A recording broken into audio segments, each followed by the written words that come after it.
able to multiply that into 15. You understand that? And so if you want to get married, you arrange a marriage in such a way that 1 million naira can take care of that. In the husband's father's house. So I said, so before you agreed to marry, why didn't you make sure that this man could rent a place?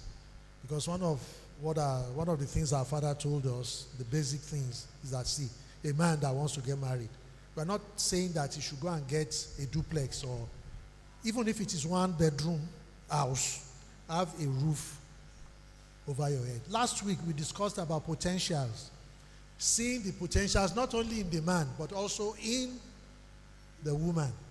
So she said he promised that he was going to get a property when we were planning the marriage.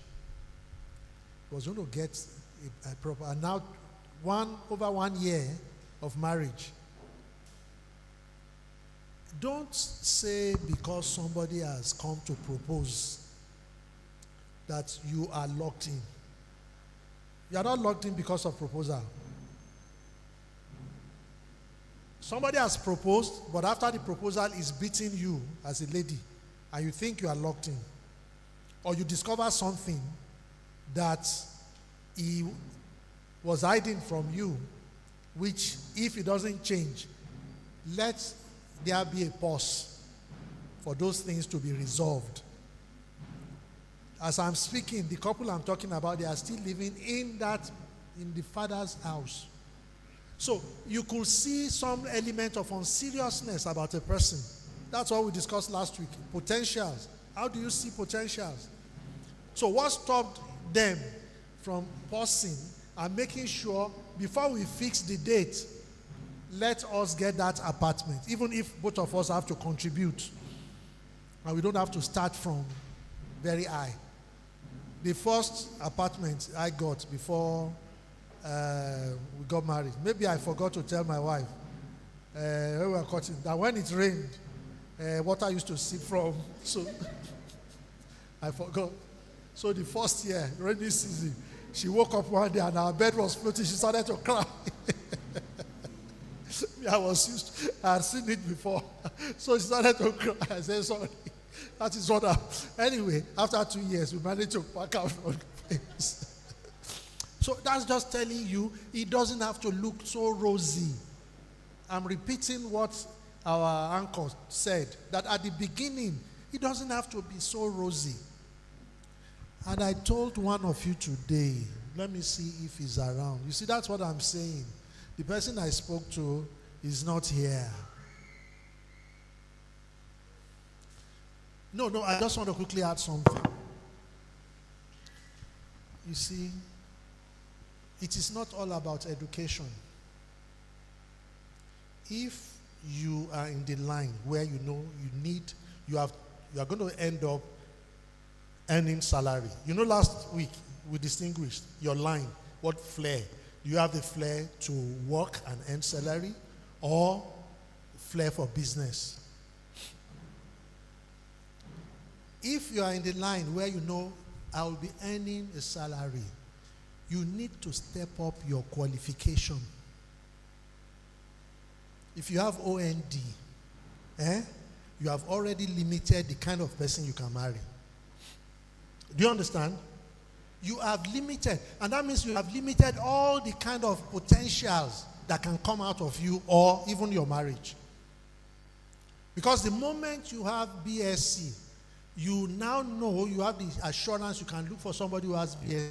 The moment you have a master's, you can look for somebody at least minimum. And that means in the future, your combined capacity financially will be great. Remember, I said it doesn't have to be about certificates.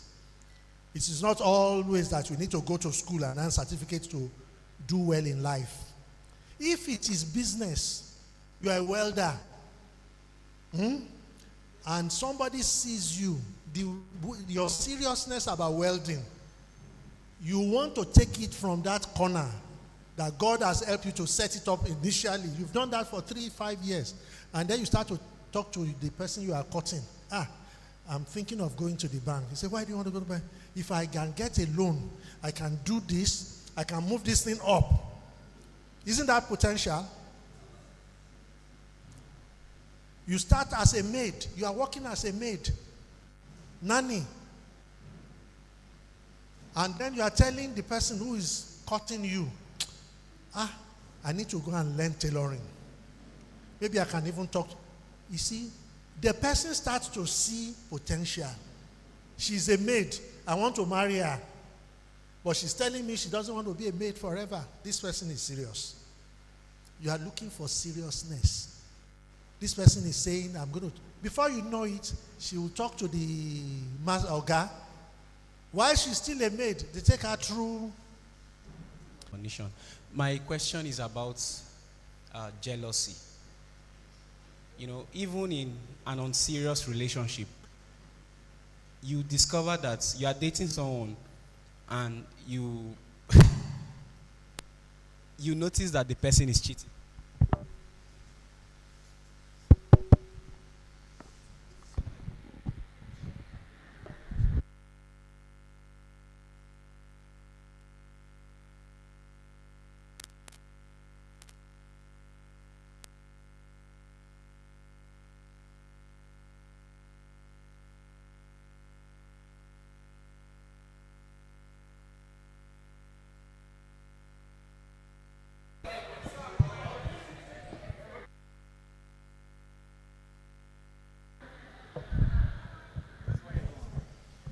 Like I said, even in an unserious relationship, you are dating someone. Now, ordinarily, as a human being, you would begin to feel somehow.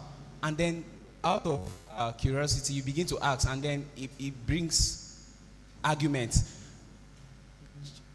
I'm telling you, in less than 3 months, that relationship will just collapse.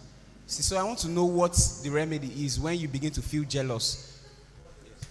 I love the question. Please, it's a very, very valid. It's a very valid question, and I don't know if you want to. Thank you, ma'am. What is the lamb? When it comes to jealousy, I will tell you, please discover your own self-worth. Number one, you have to be confident of yourself. That which is yours will be yours. And number two, I think you don't start looking for problems where there is none. Trust the person you are with, answering calls. You don't need to listen to what he's saying or she's saying. Just believe what she. So just as you are targeting a lady, another person may have his eye on her. I'm a woman. There was a day I was 8 months pregnant. A man chased me in a supermarket. 8 months pregnant. My nose was as big as this. And I to be quite honest with you, I was like, does this man want to use me for ritual? Because I don't understand why a man will be chasing a very visibly pregnant woman in a supermarket and was following me all over the place. I had to tell him to get out because, pregnant. Who does that? But what I'm saying is that, look, there is trust. There has to be trust in a relationship. And like she said, know your self-worth. You know, and you may be the jealous type. There are some people, somebody just says hi to your girlfriend. Already your mind has gone far. You know? Already your mind has gone far because you yourself, you don't think that you deserve her. So somebody is coming to meet your girlfriend and they are saying, this person has been, she also has her own exposure. You can't tell me that somebody that has been to university, graduated, will not have male friends. Do you understand? Will not have male friends. Maybe they studied together, they used to joke around together. So these are her friends. We've all been exposed. When you go to school, you mix with female friends, you mix with male friends. So one of your fiance's male friends from uni maybe sees her after youth service and they are like, how you day? And you are standing there as the boyfriend and you are like, Then you look at the guy, maybe the guy is set. You understand? The guy is, a real spec. And then you are now looking at yourself and you're like, Because what you are really saying is, why is she with me instead of him? That's the first thought. So, like she said, you have to be confident. I'm not saying that these things don't happen. And like we said, we are Christians. And you see, there's a way God will tell you who is your own. You know, there's a way God will tell you who is your own.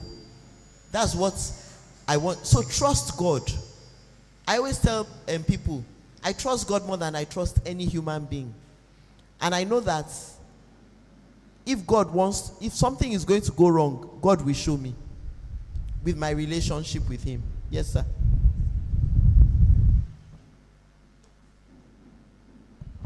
Thank you for your time. My question is in two phases.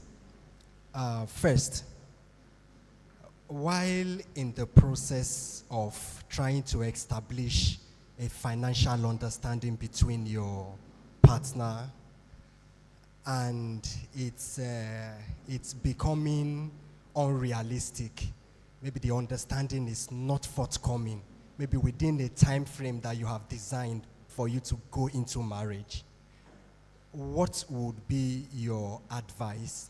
That's number one. Then the other question is, in our contemporary world, when maybe the parent sees you, or maybe give you a time frame, or maybe any man or woman that's from 30 years and above, you should, start, getting married or stuff. And because of the challenges of you not being able to establish that financial understanding with your partner, and the pressures coming from, from the family, what's still keeping you? You are this, you are already that, then why waiting? So I want you to probably just give an advice to this. Thank you. Thank you very much. This finance matter.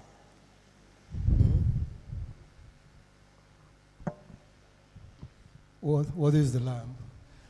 I'm trying to understand the financial understanding, okay? Because the deal is this: you and your partner should have an appreciation of what your income is now, what you project your income to be, okay? And how you want to live within that income, okay? As I mentioned to you, when I met her, I was a young man, just got my first job, or rather actually my second job, okay? And my income was small, okay? And she was working in the bank. She also had some income. And we both kind of talked about it, and we knew what our incomes were, and we felt we could start off. You see where I'm coming from? So I'm trying to understand what is the misunderstanding about your income streams, both of you.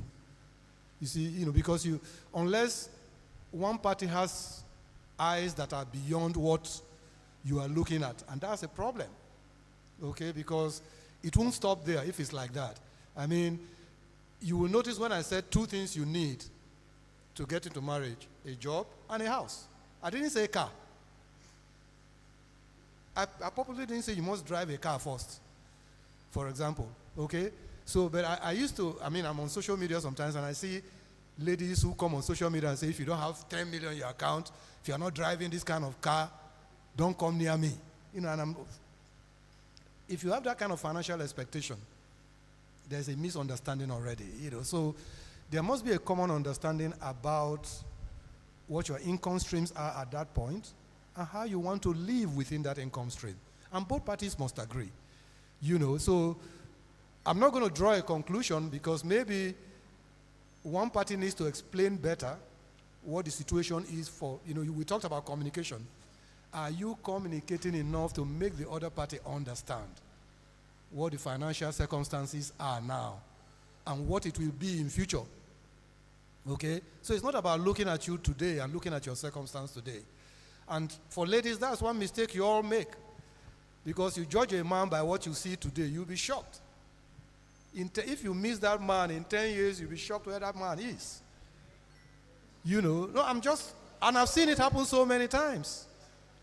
So once you see a man like, our chaplain pointed out, it's not about today, it's about the future. See that future where that man is going to. See the vision.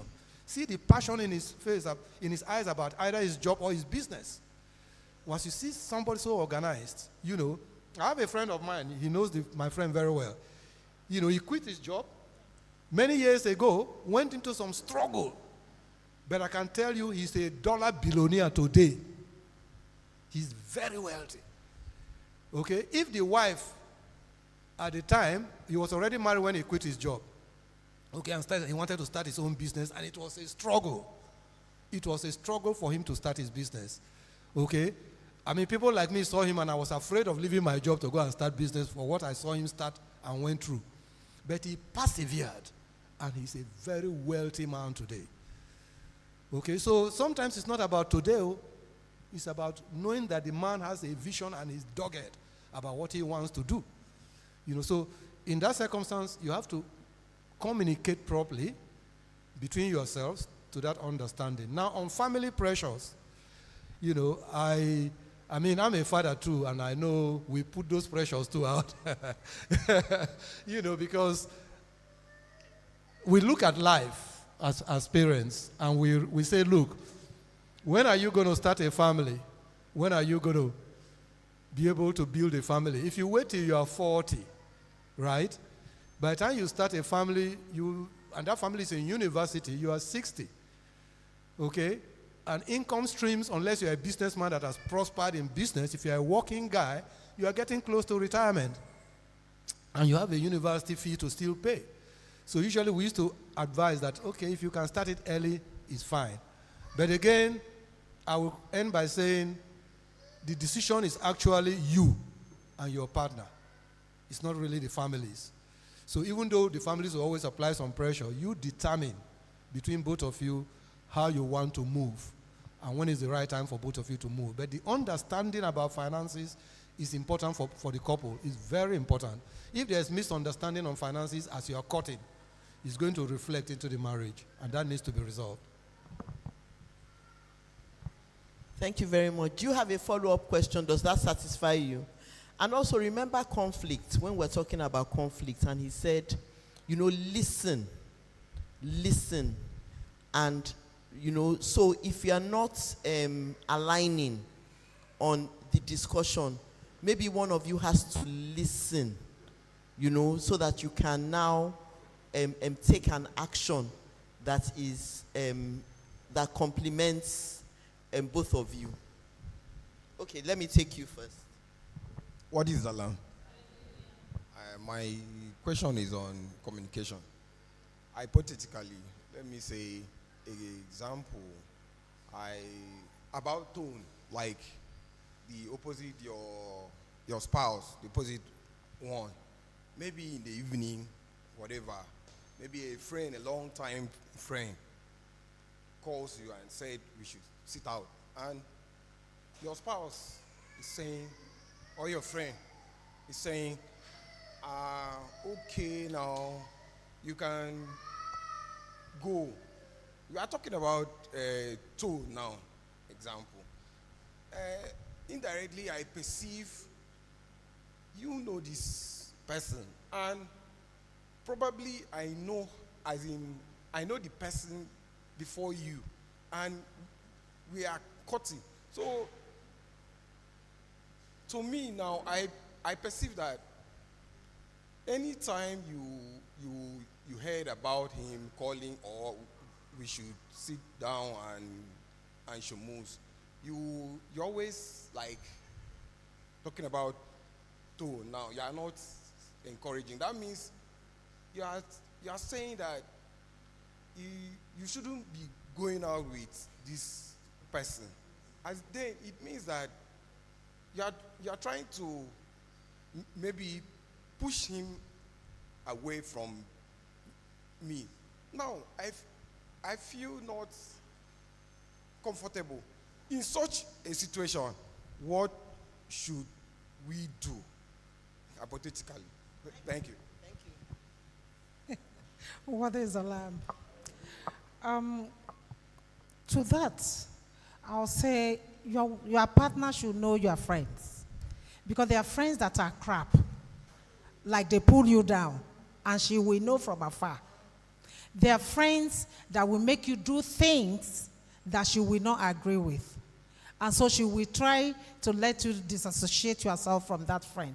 And so she should know your friend, and you should. Comes from the fact that you've been open and honest in your communication with her about everything, okay? Even in your friends, okay? So if once you're open, like if you have a partner that you are going to settle down with, or if it's your wife, you cannot have friends that are hidden from her. You cannot have strangers that she doesn't know as friends. I mean, you will meet people. There's a difference between friends, somebody you call my friend, and people and acquaintances that you meet. That's different. But when you say this one is my friend, and madam says, who is that? And you say, well, it's my friend. We worked together. We were friends many years ago. You know, that creates an issue. Because she doesn't know who this person is. She doesn't know the lifestyle of this person. Because once they know your friends, I mean, my friends that she knows, if I say I'm going out, she doesn't think twice. Okay, but I know that there are some friends, if I tell her, people that I've worked with or people I've done business with, and I say I want to go and see them, you say, when are you coming back? There's a time limit to go there. You must go and come. You know, but they are the ones who will say, I'm going to, and, you know, so if you have that kind of relationship with your partner, there will be no issue. It's important to communicate and be clear with one another and be open with one another. Those issues won't arise. Okay, but the other one on nonverbal, you know, what we keep talking about is that it may not be about an issue with your friend. There may be other issues at home, and you are leaving home, you know, it may just be that she wants your companionship at that point. For example, you've been at work all day. You came in, you ate, you rested. Then your friend calls you on the phone. You chat. The next thing you tell her, say, babe, I want to go see this friend. Oh. And she said, you want to go? You just came home. You say, well, I won't be long. Say, okay, go. Okay, go. You better pay attention. It doesn't mean she's happy. That's what we call about the nonverbal. So at times you have to wait. You know, it's either you explain why you want to go out and get her buy-in, or you always have to place your partner above everybody else. And I'm serious about that. It's got to be your partner above your friends, above your family, above your father, above your in-laws, above everybody else. How this thing comes first. You know, because that is very important to making sure things continue to work smoothly for you all. Okay? Thank you very much. You know, the Bible says, can two walk together unless they agree? And we have also established that he who finds a wife finds what? A what? Your wife will see what you don't see. Remember, he said that his wife has saved him from a lot of trouble. If your wife is uncomfortable with one of your friends, take notes. Don't just dismiss it that, oh, she's just being extra. Take notes, and you to watch, you know, or ask her further, what are you seeing that I am not seeing? And you'll be saved a lot of grief. I can tell you confidently. What is the lamb? It's not like a question, and I don't want to see it like I've been trying to ask this, but I don't want it to be seen like an insult. Since we have started this program, and from the answers I've received from all the people that have been talking to us, one thing has stood out. We are not hearing from our ladies. They have not been speaking. And I saw a hand that was happy that a lady wants to. Why I'm saying this is because there's a question that mommy answered when I gave the example of the 7 million. What she answered is, what it means is that if you are with a lady and she's speaking, because we have a generation of, like what daddy said, that somebody comes online and says, if you don't have 10 million, if you don't have car, and we are consuming this information as the guys. Definitely this information start working on us that we need to have this, because nobody is coming to counter some of those negative words that are being said out. And because if they are not talking, there is no way. Even happen in the office when you have a female boss, she feels like without talking, you need to understand what she needs. And it's not possible. And for a man, I want to know can you just state it out? Let me do it the way you want. Don't just close your mouth, because we see a generation of people that want like what our chaplain said. You see a generation of people, you see someone that is staying in his father's house and you wish not to stay there. You are not speaking and it happened. So if you are not speaking, there's no way we will be able to know what the other party wants. We keep thinking that our own way, that we are the hard men and the James Bond, and it's not working. So it's just like an appeal for them, so that we'll talk and share their own experiences, so that we'll learn and know how to augment ourselves. Thank you. I love that. So ladies, thank you. Ladies, you are not talking, and that's where the issue is. You can't just agree with everything. What is alarm? My question goes this way. What if you got married now and you realize that the person that you got married to is not the person you think he is? Maybe while you were in a relationship with him, the person was so nice, so caring, love and all that, and you both later finally got married, and you realize that the man is something else. He's a beast, a woman beater. He doesn't have any respect to you. So as a married woman, and you keep on praying and thinking, or maybe you keep it for yourself, you don't want to share your bad side or what you see in your marriage to anybody.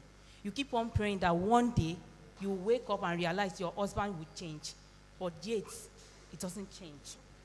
What will you do? Like, what will be the encouragement as a married woman? What will you do? You know, when we started, we said a Christian marriage is for better, for worse. That's why we say shine your eye well before you enter. Because you are saying that you are telling me to tell you what you will do after you have entered the matter. I can't tell you to do anything. You are there. But let me help you. Because what you are telling me is a scenario of what I ordered versus what I got. But we had the opportunity before the marriage to see these things. So if we didn't see them, why did we miss them? You know? Yeah, what is Islam again? The deal is this. Those signs are always there. I can tell you. Those signs are always there, even when you are courting, but you are blinded by your love for the guy at that time, and you ignore the signs, no matter how subtle they have been. People who are violent, if you court for long enough, even 6 months, there will be expressions, either in the way they will talk sometimes, the way they will react to a little mistake you did.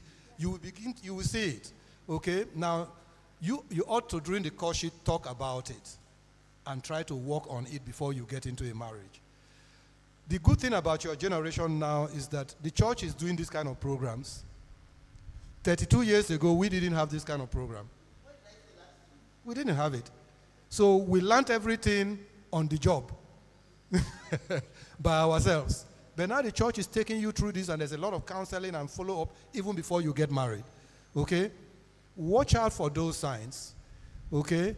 A man, you are in a relationship and you are courting. And when you have an argument, the man says, you are a very stupid girl. You are an idiot. Courting. That man will beat you when you get into marriage. The only reason he hasn't beaten you is because you are not yet married. Because a man that can use that kind of word when you are courting on his woman you say you love, is full of anger. You are still a babe. You never even born Pekin. You know, so those are the things you watch out for. And if it's like that, you need to talk about it. You need to seek counseling. He needs to submit himself to counseling to modify his behavior. Okay? I will say even at that, be careful. And like I said, and like we've always said, we're in church and we are Christians. Prayer. Prayer. You know? It's not praying after that he will change. The prayer is before. Let me see what I need to see.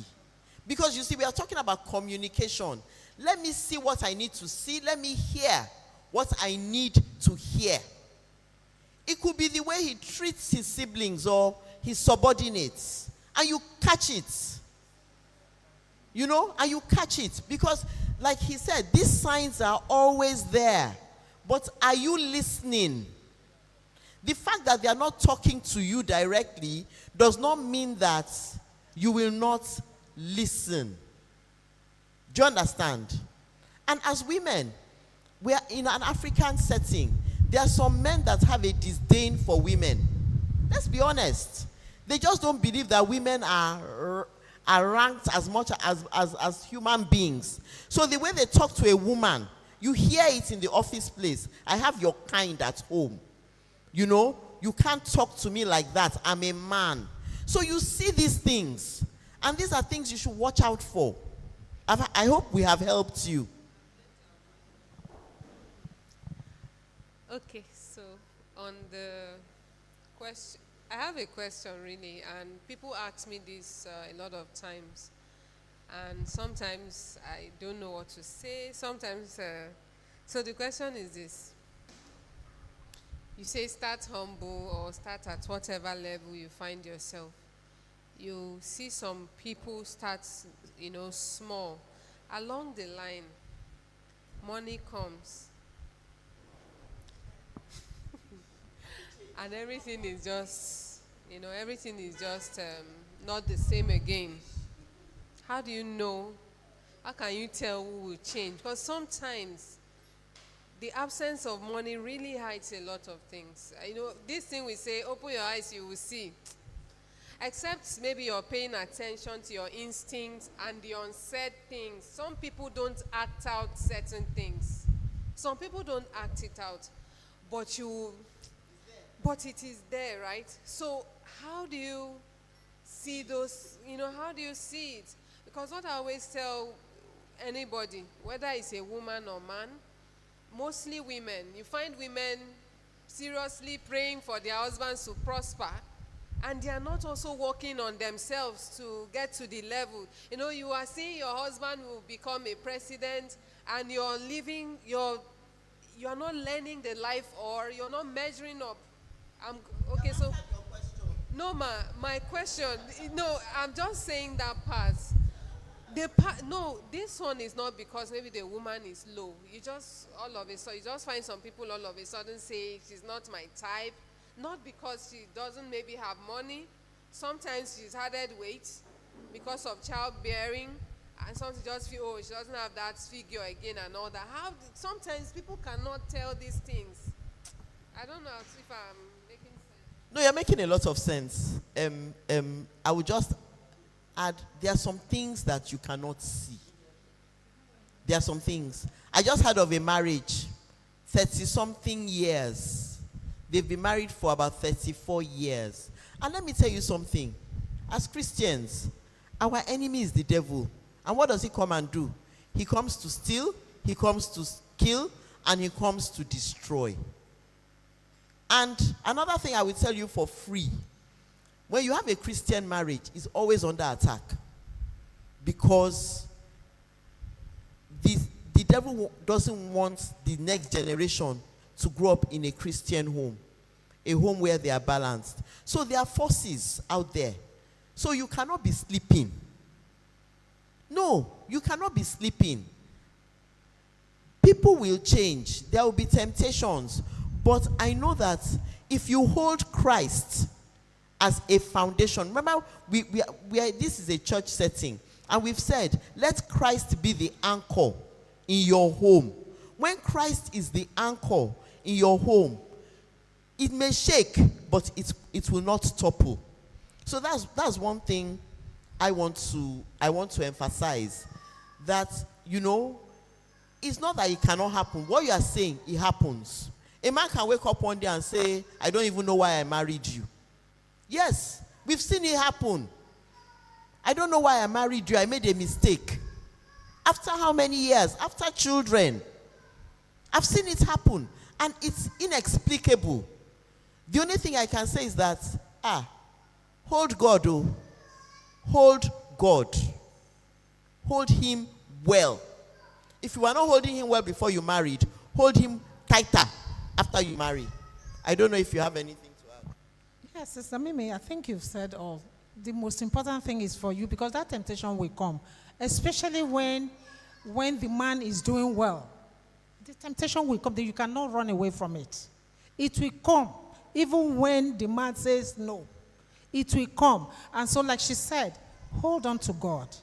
Because if it's a family of God, they will come back together. Things will come back the way you want it. So prayer, don't relent on praying, because mostly, no. I'm talking to the person. Prayer is really, really important here. Even when you are comfortable, please pray, because the devil is there. He can go through anything. He can go through even you as a woman. He can go through anything. So don't relent on praying. You have to pray. Just to add, like we've said, conflict is part of marriage.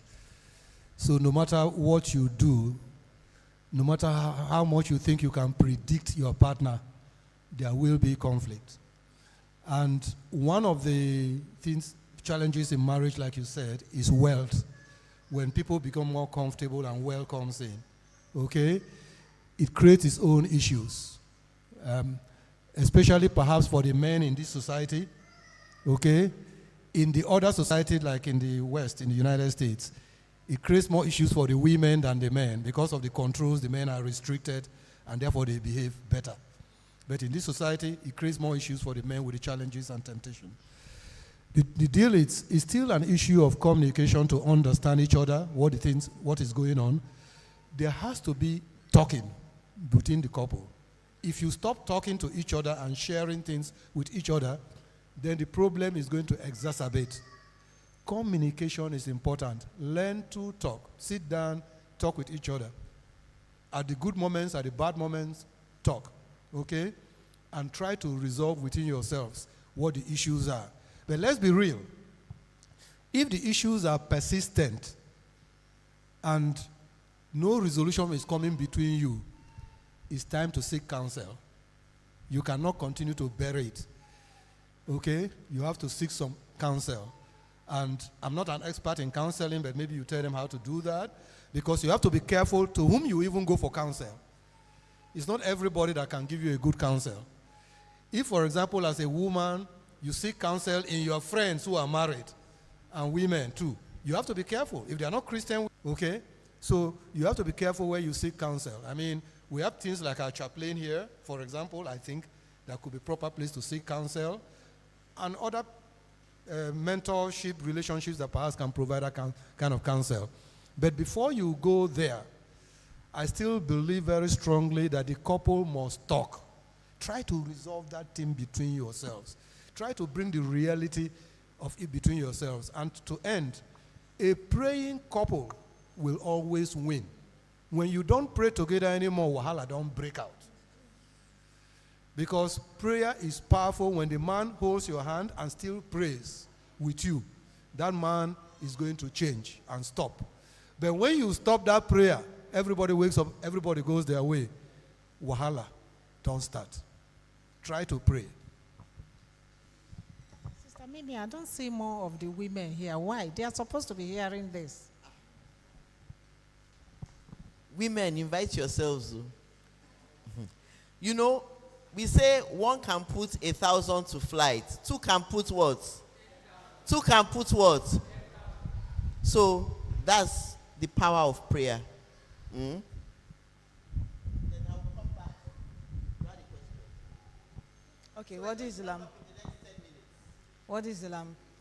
Okay, so I have 2 or 3 questions. Well, first question, that's to the 2 of you, Sama.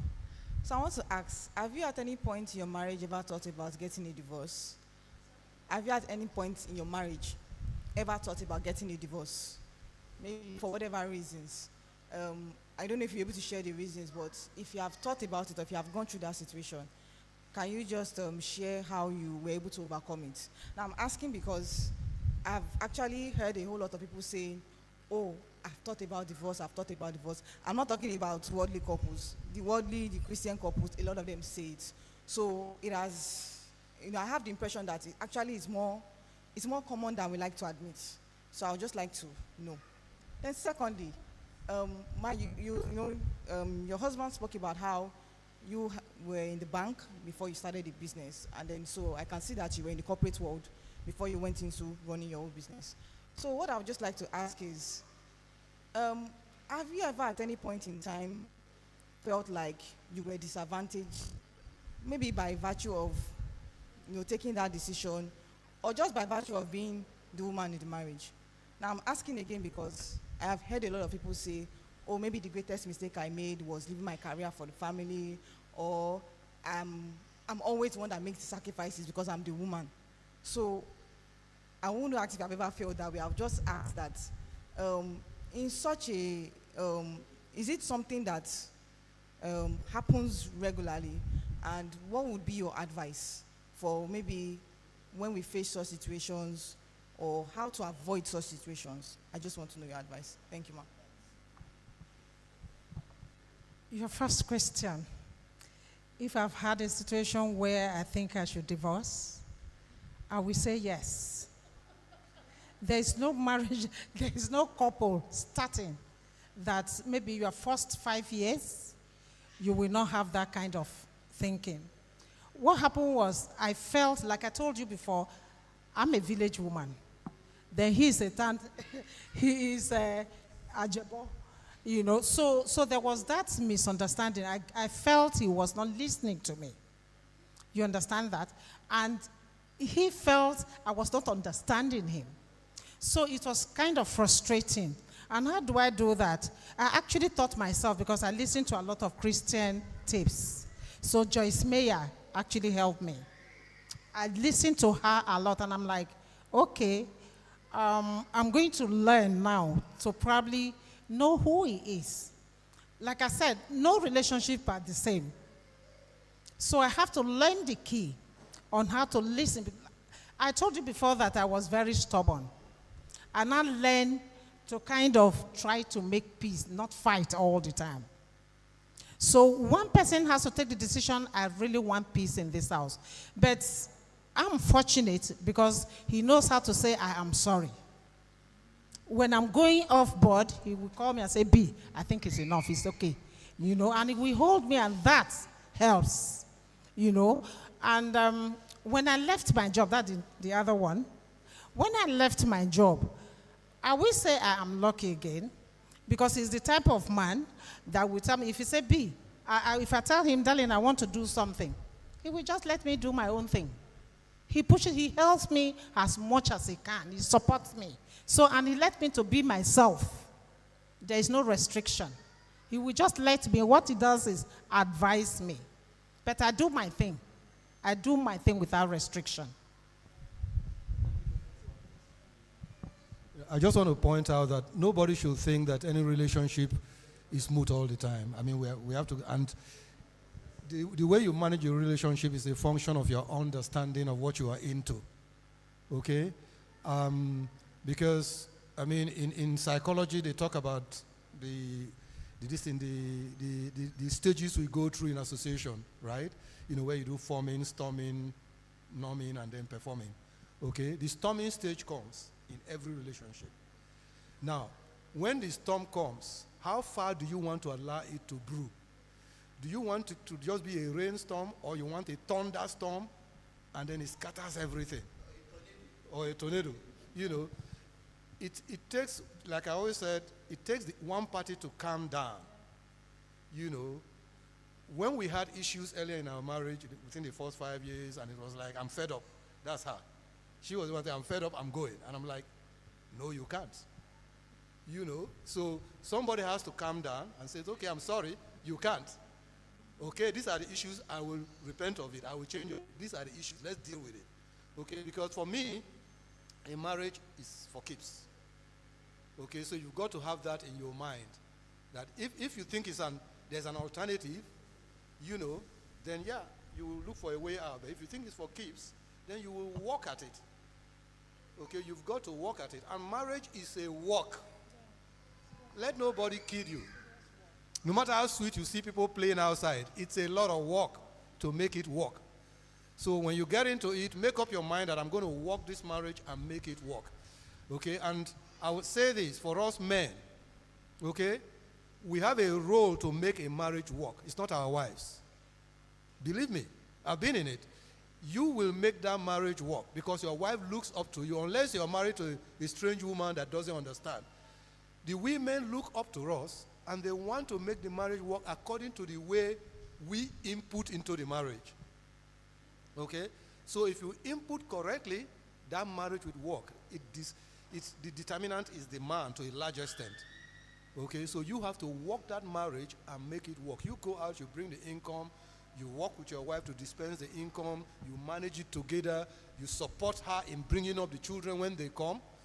Because that's a tough part that creates a lot of problems when the dads are not there to support for the children. You know, and the madam is struggling with the children all alone. It starts from when the child is born. In fact, our first kid, one night she cried that I wasn't paying attention to help her. You know, when we had our first kid. You know, the kid is crying all through the night, and she is struggling with the kid all through the night. And I come back from work, you know, because she took her maternity leave and all that at the time. And I come back from work and I want to sleep. And I'm sleeping, and then she's up all night and the baby is crying. So she woke me and said, "You're not even helping me with this kid." You know, so you have to at least try to help. Everything has to work to build up the family. Okay? Thank you. So you see, it's not a competition. Marriage is not a competition. You know, please, let us, your wife is not in competition with you, and you are not in competition with your wife. You are working together to build a home. What is the love? Okay, sir, my questions goes like this, based on your presentation, about you saying sorry to your family, even though you are wrong or right. I understood the fact that you want the peace to reign in your home. So, my question is, will you continue saying sorry? You know, not all men are not the same. Some people have problem with their family, what they will thought in mind, just for them to go out and start drinking. Some will even have the extent of rejecting food, you know. So, my question goes like this. If your spouse continue giving you headache, like giving you problem, is it that you'll be the one to be, you know, saying sorry, just for it to make peace to reign in your family? Thank you very much. What does the Bible say about forgiveness? Eh? And you know, we said a soft answer turns away what? Wrath. Okay. What is the lamb? The deal is this. It's all about communication. We started from there. You say if your wife continues to give you problem, are you people talking? Are you able to resolve things together? That's the important thing. A husband and wife must discuss things and try to resolve things together so that there won't be that continuous giving you problem. That shouldn't happen. Unless, it's strange if you didn't know the woman and then she's now giving you problem in marriage, because you have to know that the woman you're going to marry is a reasonable woman and she will act within reason. Okay? Now, having said that, if you have a situation at home where she feels offended about something and you in your own self look at it and you don't feel that you offended her, right? You can sit her down and explain.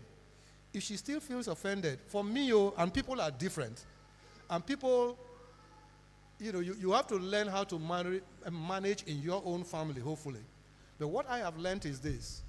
There is no award for a man having an ego in his own family. I don't have that. I don't care about being soft in my family. I don't. There's no ego at all. But don't try me outside, though. I keep saying that. When I'm outside and I'm dealing with the real world outside, I can shine eye and be different. But when I get home with my own family, I want my kids to love me. I want my wife to love me.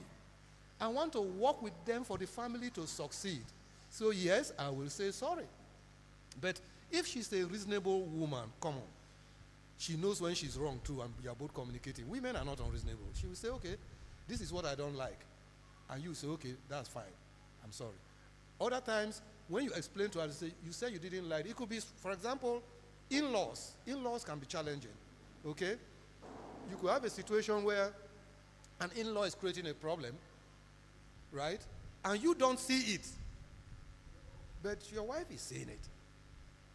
And she comes to you to say, look, oh, Mary, that's your sister. It's giving me stress. It's doing this, that. I say, but she's not like that now. How can Mary do that? She's not like that. She will shut up. Because you have become very defensive of your family immediately. She will shut up and she's brewing, and they will be pricking her from the corner without you knowing. And then when they are before you, they are basically being very nice and everything. So you say, my sister Mary, she's always a nice person. When you are not around, they prick Madam small. And then because she knows you are very defensive of them, she's now not talking. That is creating a problem there. And that's what we talked about, listening. When she says, this is your sister, they create problem for me. See the problem. And talk through it and don't say, no. It's my family. My family, you cannot go there. They cannot commit offense. I'll give you a real life example with her. When we were living in Port Harcourt, I used to work on the rigs. Then they started moving me to rig. I used to go out to the rig. Okay? And then I had built, then we had got some money and we built our first bungalow. But that bungalow was built on a land owned by my father. Okay? So the family house was behind, and we were in our own house there. Okay? And I would go to the rig. So when I came back from the rig one time, she complained to me, said, your sister, they give me stress. I said, what happened? She told me the whole deal. I said, okay. And what she said was not something that was nice, and it happened while I was away. So when I called my sister, I said, look, let's talk. She was not around. I called my sister at the time, and I started saying, this is what I understand happened. What happened? She gave her own narrative. So I said, listen, I'm the head of the family. You have no right to address it with her. You are supposed to wait for me now and discuss it with me. Okay? It's not nice for you to address it with. My sister was going, I know you will protect her. And I said, of course, she's my wife. I will protect her. You are my sister. There's a difference. Okay? They all learned immediately that this one a no-go area. And the family has to understand that if you care about your wife. So there are things, that as a man you must stand for. But I still believe that if you want to have a good home and a good family, protect your family. And yes, if you have to say sorry, be sorry to your family. There's no shame there's no ego lost in that within your family. Nothing wrong with that. You see, I love that. It's not pride to want to have a peaceful home. It's not pride, And there's a part in the Bible, I think it's in 1 Peter, that says, submit to one another. My mom, my family, I have siblings that I still need to cater for. Our last boy was still in school then, was still in 200 level. My mom would tell me that, in fact, she told me that before I get married, that she would give me a list of the things I must have done for her before I get married. And while in that relationship, bills kept coming. Send this, send that, send this, send that. Your kid sister is sick. This one is not feeling, and bills that I do my kind of job. I don't earn much. You understand? But if I'm left alone to cater for to get prepared financially for my home, I think with the little I'm getting, I can do that. But what I'm saying is the pressure from home. Our teachers today, I don't believe that, or let me assume that while they were still coming up, they didn't have that kind of pressure from their parents. As a matter of fact, the parents would even support their children into going to marriages, give them some little things. But my own mom is giving me a list of what I would do for her before I get married. And all the money I've been sending is not inclusive. It's not inside the list yet. You understand? So it's difficult for me to manage, because the girl I was dating, then while we're in that relationship, we're keeping a distant relationship. She was in full affair. I was here in Lagos. That's in Nasarawa State. And as the proposed boyfriend or the lover, she has needs as well. There are some things I was meant to be doing. You understand? And I didn't have that financial strength to shoulder both the girl I was dating and my mom. And I was feeling that if I don't see to my family needs or my mom's needs, I was doing something very wrong. That's what I need clarification about. Then the second question is, I don't know if ladies, because I heard parents said something about prayer, that we should pray together and all of that. Some girls we have now, they may be going to church or they love God, but when it comes to you holding hands with them to pray, they don't really like that kind of thing. You understand? They may not want to pray with you, and they would even talk you down on prayers. So I just need clarification on those two. Thank you. I'll pass it to her. But I want to make a point, and this is very important. Not everybody that goes to church is a Christian. No, seriously, don't assume. We all come to church for various reasons. The fact that I sleep in a garage does not mean I will become a car. So I can be involved in church and be involved in programs. It's an assumption we all make because we met in church and this person is in the choir and they are doing this and they are doing that. It may not be for God. So, let us, because I don't see how you will have a woman that calls herself a Christian and rejects praying together. It's not possible. It's not. So those are the things that we say. Watch, pay attention, listen to what is not being said. So I will hand over the microphone. I just wanted to make that point. So because we are in church together, we go for programs together, we are sitting here together, does not mean we are Christians.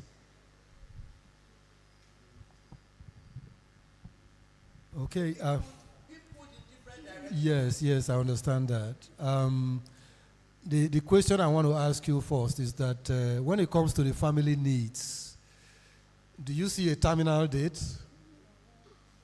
Or is something that is always going to be there? You see my logic?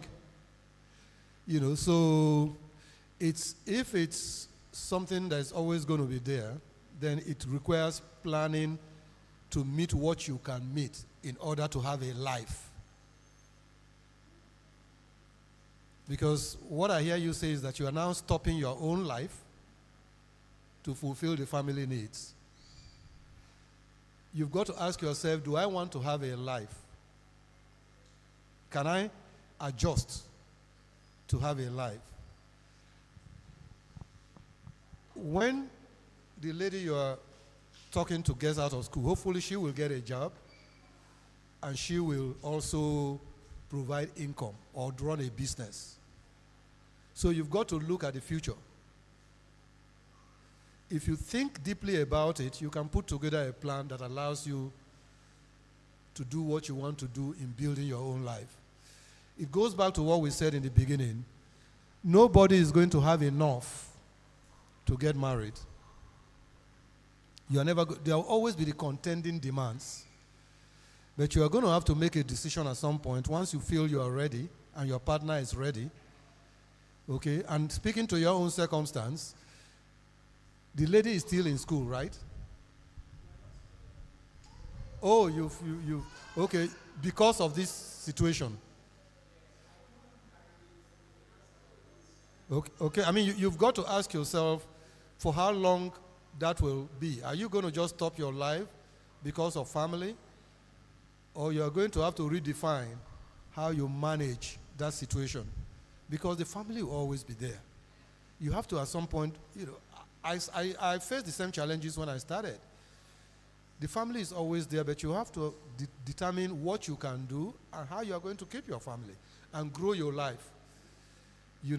Because eventually things will get much better as you build your life, and then the family will receive more. But that shouldn't stop you from starting. I don't know if that makes any sense. Yeah. Thank you very much. On that note, you want one last, last. Yeah, sorry, it's not a question. It's just a little input to what they have said regarding this. I think it's about trying to strike a balance. From my monthly income, I have a certain percentage I have set aside. This is what goes to my mom or a sibling or so. And you mustn't be the first to. Me, I'm the last. Yeah? But a whole lot still comes to me. So it is for you to have a certain agreement with yourself. If possible, you can have a particular savings plan that a certain percentage of your salary goes to. It's like you raising a standing order in the bank that a certain date that if you are a salary worker, a certain amount of my salary, as soon as it drops on the 25th, I don't have access to it.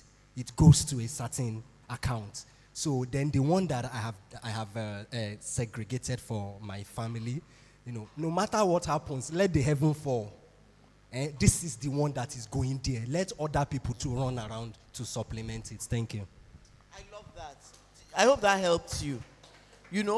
Like you said, the needs. I remember a situation that I had. My sister-in-law had gone to my husband for some assistance, and he must have told her no. And the next thing, the lady just charged into my office. I don't know what my husband told her. And she just charged into my office. And she said, "You are the reason why my brother is not helping me." And I looked at her. I was so shocked, because I didn't know what. And she was she came to fight. And I just looked at her. And I said, "Auntie," and she's older than me, much older than me. She's older than my husband as well. And I said, "Auntie, where did you come and meet me now?" She said, "In your office." I said, "In my office." I said, "Do you think that if your brother was rich enough, I would be in an office? I would be in this office. Should I not be in my house and let him fend for me?" She looked at me. I was angry. I said, "Yes." I said, "Your brother cannot even afford to keep me out of paid employment. And then you're coming to fight me in my own office that he did not provide for you." I said, please. Will you just So she sat down, she looked at me. She said, "What are you saying?" She wanted to defend her brother. That are you saying that my brother cannot? Are you saying that my brother cannot provide? I said, "If he was providing so well, will I be working?" I said, "Please." Since that day, and when I got home, the first thing I did was I reported myself. I said, "Your sister came to my office today. I gave it to her." He said, "You did not." I said, "I did." And I reported myself fully with my chest. And both of us had a good laugh about it. So these are things that will happen. And you have to be in. And you know what my husband now did? Because of that incident, anytime she goes to him, he will say, "Go to my wife." I'm telling you, that is what my husband did. Anytime she goes to him, he just said, "Okay, no problem." The next thing, she was calling me, "Please help me tell your husband," and so. And I was like, why is she calling me? She knows the way to his office. When I got home, I said, "Your sister called, though." He said, she called. And he was tapping. He said, she called. What did she say? I said, "She said that she needs this." He said, okay. Tell her that I will get back to her. So, and he was very excited. He was bouncing. And I said, what is going on? He said, "You see, after that incident, I just made up my mind that whatever they need, let them come to you. When they come to you, they will know how to respect you." I said, So it now became a situation whereby my husband will say he's not doing, I'll be the one begging that please. Because they are coming, it's me they are coming to now. That please, you have to, there are sometimes that he will refuse. I will now take out of my own money. I will now be the one doing. So what I'm saying is that there is a way you and your wife, you have to manage your family, and God will give you the wisdom. You understand? Because it is wisdom. And in that, till today, this happened like 20 years ago, till today, if my sister-in-law needs anything, she goes through me. I go to my husband. You know, so it's something that, and it's not a one size fits all. Every family will find what works for them. Okay?